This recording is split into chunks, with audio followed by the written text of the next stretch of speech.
Hi guys, Whitney and Cassie here with Interior Edit. We are showing you 5 ways to elevate your home. No matter the size of your home, big or small, there are ways that you can elevate it, make it feel more curated and more inviting. So we're gonna show you how. We also wanna talk about rugs. Rugs are really sometimes one of the most important part of a room. They really set the tone for the room.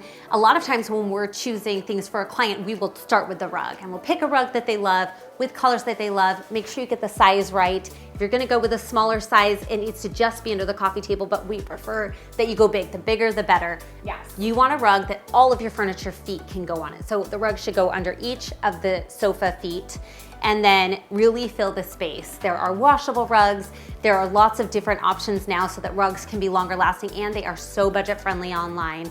So definitely start with a beautiful rug, and then you can build your room. Yeah, they anchor the space, they give it purpose and just a lot of dimension. It's really a great way to add some interest. Another way, people ask us all the time, can we put rugs on top of carpet? The answer is yes. If you do not like your carpet, cover it with a big, beautiful rug. It's gonna detract your eyes from that carpet. It's gonna make the room feel exciting and happy, and it's just gonna make you feel like you're putting your spin on your house. Yeah, so add textiles to your room and it will just make it feel more inviting, more cozy, and more elevated.